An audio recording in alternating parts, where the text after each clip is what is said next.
Good morning, everybody. This is my video before the draft, and I told you I would make one before the draft and on the draft, but after the draft, it's the time of year where you're starting to make videos again. So, it's like I said, good morning. It's nice and raining outside here in Southern California, and I love rainy days. And football is approaching us. I've been into baseball recently. My Mavs are out of the playoffs, so basketball's out, so back into baseball. And I'm not a Texas Rangers fan. I'm actually an Oakland A's fan. I've been an Oakland A's fan for my whole life. Like, that one is my oldest team. Like, that's the first team I ever loved any sport, was the Oakland A's. So they're off to a good start. So let's hope they build off of last year. I've had nothing but disappointment from those guys. Anyways, the draft is coming up. This draft is interesting because, like everyone is saying, there's no surefire #1 pick. And this draft, like, you can easily trade down in this draft. If you have a smart organization and you're in a position like the Cowboys are, you're at 18. And you're really in a position where, unless those two guards, Chance Warmack or Kenny Vaccaro, or Jonathan Cooper, Chance Warmack or Jonathan Cooper. I'm having coffee right now, sorry. But if those two guards are not there, trade down. I don't want to waste a pick on Kenny Vaccaro. I'm sorry, I don't want the dude. Nothing special about this guy pops out. There's nothing really special about the best of the secondary. D. Milliner doesn't stick out anything for me, neither does Kenny Vaccaro. I would take Matt Elam and Honey Badger over those two other guys. Seriously. And when it comes to our first pick, if those two guards aren't there, trade down. I'm serious. Trade down. And I'm going on the reason saying that we know what we're doing. I hope we have a plan going in. There's no reason to make me think that there is a plan, but if we can get more picks, my God, we can get more picks. If we trade in the first round, trade down a few spots, we may acquire more picks, okay? And we do need more picks, but we need to, not only do we need more picks, we need to really choose those picks very well. We need an offensive guard. We need an offensive tackle, probably, if you give Doug Freeze gone. We need safeties. We need defensive line. I think defensive line is probably more important than the safeties, simply because you create mistakes at the line of scrimmage if you get to the quarterback.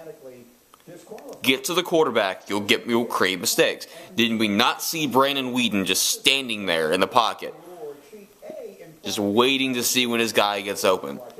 At that point, it's not the secondary's fault. You have got to get pressure on the quarterback. And it cannot just be DeMarcus Ware. And it cannot just be relying on Anthony Spencer, that one-year wonder. It cannot just be that. It can't.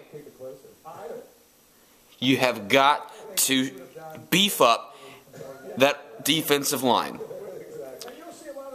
I've said from the get-go, if our first pick in the first round doesn't weigh at least 275 pounds, I'll be really disappointed. Whether it be an offensive guard or a defensive tackle. So, seriously, beef up those lines. And then going down the road, if someone like the Honey Badger or someone like Matt Elam is still there, Matt Elam may be going up a little bit higher, but if they're still there, pick them. But we need to beef up both lines. Seriously. And it's not, I say beef up the offensive line, not so much for Tony anymore. Because, like, Tony will get his results. I'm not saying he doesn't need an offensive line, because he does. But you've seen that he can produce when the offensive line is porous. You, however, have seen the running game does not produce with that offensive line. I mean, we pass the ball for a reason, because we can't run the ball.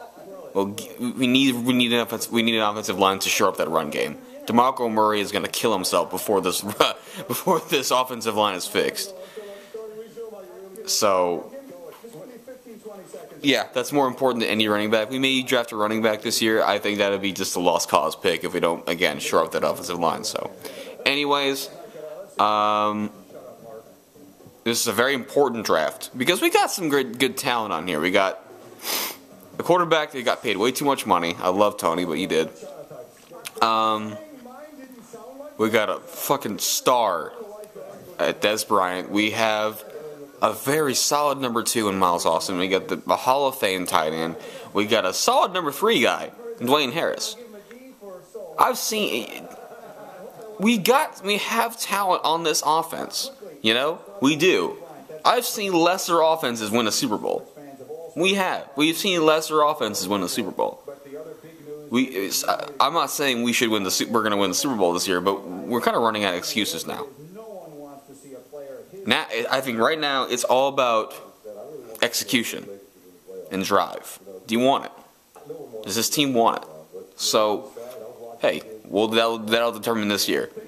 Do I think we'll make the playoffs this year? I don't know. The NFC East is getting better.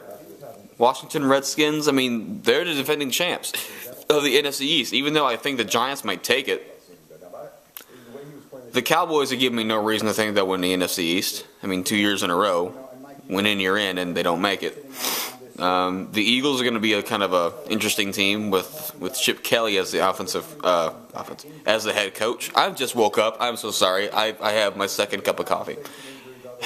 Anyways, the NFC East is getting better.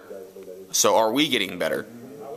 That'll be determined when the season starts and the season progresses. So, and with the draft picks, of course. So, anyways, I'm going to stop rambling. I'm just rambling now. So, I'll start a video on the draft. It's not this Thursday. It's next Thursday, I believe. So, I'll see you then. I'll be probably facing this camera onto the TV to see our pick, and you'll see my reaction there and then and there. So, how about them Cowboys? See you then.